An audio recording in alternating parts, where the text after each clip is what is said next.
जय हिंद, नमोनमः। मैं विश्व भारती रवि। मैं आज अलीगढ़ पहुंची हूँ बुद्ध विहार विजिट के लिए। इस जगह का क्या नाम है जी? धर्मशिला बुद्ध विहार, अलीगढ़। अलीगढ़ धर्मशिला बुद्ध विहार। भंते जी अलीगढ़ बुद्ध विहार में हैं, श्रामणेर का जीवन जी रहे हैं, बुद्ध की शिक्षाओं के इनका पूरा जीवन केंद्रित है। आज इनसे कुछ बातचीत करेंगे बुद्ध की शिक्षाओं को लेकर के, एक श्रामणेर जीवन को लेकर के, भिक्षु को लेकर के हम थोड़ी बातचीत करेंगे। आज हम इनके साथ हैं। मैं भंते जी से खुद ही आपको रिव्यू करवाती हूँ। भंते जी को भी अपना परिचय देंगे। भंते जी, आप हमारे दर्शकों को छोटा सा एक परिचय, सबसे पहले तो आपको नमो बुद्धाय जी। भंते जी, आप अपना छोटा सा परिचय दें। मेरा नाम भंते नाथ सिंह है और मैं धम्मपुरी से लगभग 1 साल से भंते जी के सानिध्य में हूँ और लगातार प्रशिक्षण चल रहा है और उसमें कार्यरत। भंते जी, आप अभी यंग एज में हैं, कस्टर हैं, आप यूथ हैं, जो कि आज का जो समाज है इतना ज़्यादा भागम भाग है, कहीं ना कहीं अपने प्रायोरिटी और प्राथमिकता में वो अच्छी जॉब, लग्जरियस लाइफ, विलासिता वाली वस्तुएं, मतलब अपने जीवन में पावर, पैसा, इन सारी चीज़ों पे हमें देता है। तो भंते जी, आपको कब और किन परिस्थितियों में लगा कि मुझे बुद्ध की शिक्षाओं को जन जन तक पहुंचाना चाहिए?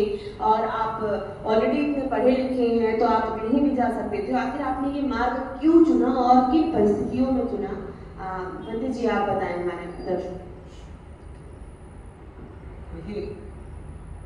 भारतीय समाज जिस परिस्थिति से दौर से गुजर रहा है, ये अनिश्चय का दौर है, संदेह और कंफ्यूजन का दौर चल रहा है।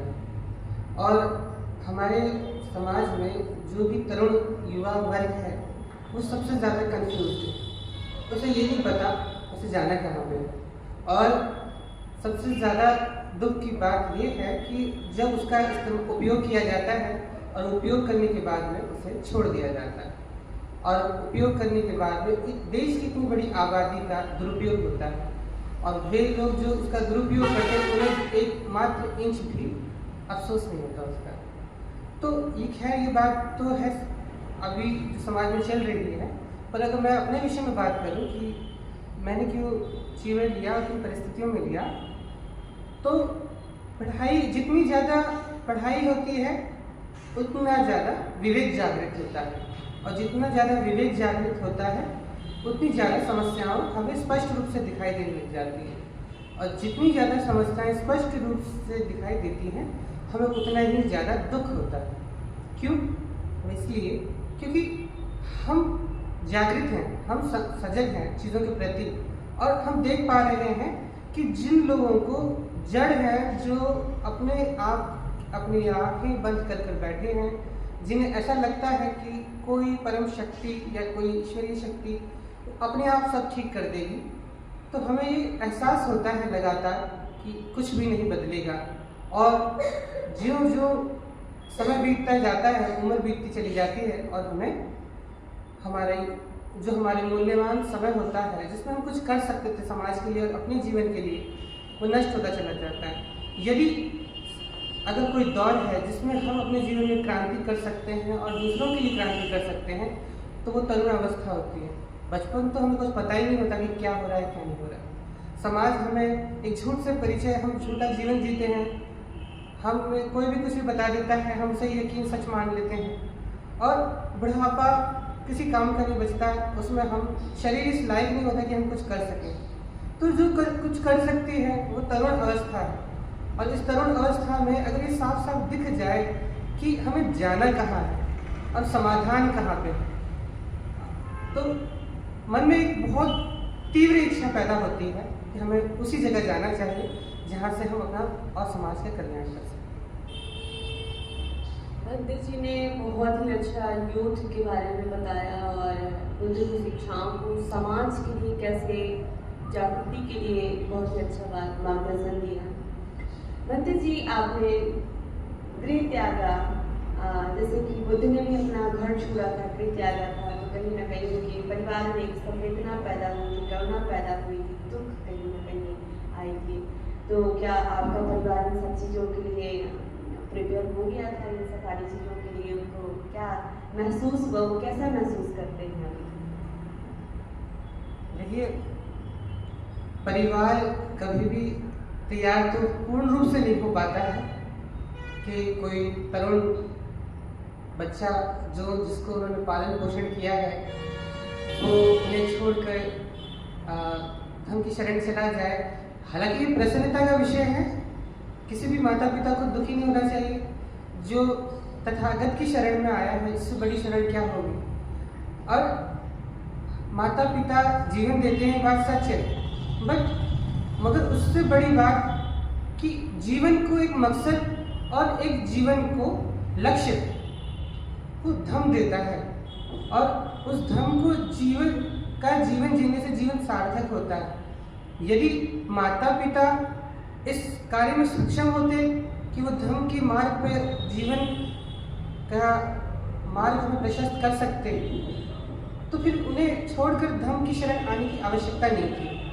मगर उनकी अपनी कुछ हदें हैं, विवेक की भी कुछ हदें हैं, और उससे ऊपर भी कुछ यात्राएं होती हैं, जिसके लिए हमें लगातार प्रयास करना पड़ता है। छोटे छोटे पशु पक्षी होते हैं, जब उनके बच्चे बड़े हो जाते हैं तो वे भी अपने बच्चों को आगे धक्का दे देते हैं और आगे उन्हें जीवन में स्वयं अपने पैरों पर खड़े होकर प्रयास करने के लिए प्रेरित करते हैं। हालांकि ये क्षण हो सकता है कि उनके बच्चे के लिए हो सकता है कि दुखद हो कि उसे लगे कि मेरे माता पिता ने मुझे अलग कर दिया। तो ये तो पशु पक्षियों में भी इतना विवेक होता है। तो जब हम अपने जीवन के सही अर्थ को समझने लग जाते हैं और अपनी उपयोगिता समझने लग जाते हैं, तो हमें अगर माता पिता ना कर पाए तो हमें अपने जीवन के अर्थ को और अपने जीवन के मकसद को, लक्ष्य पूर्ण करने के लिए अपनी स्वयं की यात्रा पर निकलना चाहिए। और ये जीवन जो जीवन में होता है कि उनको गृह त्याग करने का ये अर्थ नहीं होता कि हम मर गए। गृह त्याग करने से इतना ही अर्थ है कि अब कोई जोर जबरदस्ती नहीं, कोई आपको अपना कह के आपके साथ जबरदस्ती नहीं कर सकता। सिर्फ इतना ही अर्थ है। आप भी समाज में हैं, वे भी समाज में हैं। सेवा का भाव सबके लिए है। जब उन्हें सेवा की जरूरत होगी तब भी हम उनके लिए मौजूद रहेंगे, और उन्हें कभी हमारी किसी भी प्रकार की जरूरत होगी तो हम मौजूद रहेंगे। इसी प्रकार से अन्य लोगों के लिए भी हम समान हैं। तो इस प्रकार से गृह त्याग का प्रश्न और जीवन लेने का प्रश्न ये दुखद नहीं है, मेरी अनुभूति में तो सुखद है। बहुत ही बढ़िया भंते जी ने मार्गदर्शन दिया कि गृह त्याग और जीवन लेने के लिए मैंने पूछा, तो उसके पीछे जाएंगे बहुत ही कल्याणकारी मार्ग है। इसके पीछे ये जो इंटेंशन है, जो इरादा है, ये बहुत आंदोलनकारी है। ये अपने हित की बात नहीं करता है, ये स्वार्थ हित की बात नहीं करता है, ये सबके कल्याण की बात करता है। जिसमें कहते हैं ना मास्लो के नियम सेल्फ एक्चुअलाइजेशन, सबके विकास की बात करता है, सबके कल्याण की। भंते जी, आपका ज़्यादा टाइम मैं बिल्कुल नहीं लूँगी। एक हमारे ऑडियंस, हमारे दर्शकों के लिए, क्योंकि आप सामने आप जीवन जी रहे हैं, तो आपकी जो दैनिक जीवन में है, आप लोग का एक आम व्यक्ति से, एक आम यूथ से आपका जीवन कैसे आप अलग बनाता है, कैसे डिफ्रेंशिएट है, आप वो चीज़ हमारे दर्शकों को बताएं। देखिए, अब तक जितना मैंने समझा है वो ये बताता है कि विद्वता और व्यवहार दोनों एक बातें भी हैं और अलग अलग बातें भी हैं साथ में। अगर विद्वता में यदि कोई पारंगत हो जाता है, ये बहुत अच्छी बात है, मगर विद्वता में पारंगत होना सब कुछ नहीं होता। सिर्फ व्यवहार आपका बहुत अच्छा हो और विद्वता का कोई भी नामो निशान हो, तो ये भी समझदारी की बात नहीं है। और यदि दोनों बातें अगर साथ साथ चलने लग जाएं, तो फिर हम प्रगति करता है और हम भी, हमारा जीवन प्रगति करता है। तो बुद्ध का मार्ग विद्वत्ता का और व्यवहार आचरण का मार्ग है। ये हमारा विवेक जागृत करता है, प्रकाशमय करता, प्रज्ञा जगाता है। शील समाधि प्रज्ञा का मार्ग है। तो हमारा मार्ग और हमारी दिनचर्या भी लगभग इसी प्रकार की होती है। साधना करना, शीलों का पालन करना, अपना विवेक जागृत करना और सबसे महत्वपूर्ण बात अपने आचरण के प्रति सजग रहना, लोगों के साथ समानांतर व्यवहार करना और लोगों के साथ उनके दुख दर्द के प्रति सहानुभूति रखना, ये बुद्ध की शिक्षाओं और हमारे जो आचार्य हैं उन्होंने हमें ये सिखाया।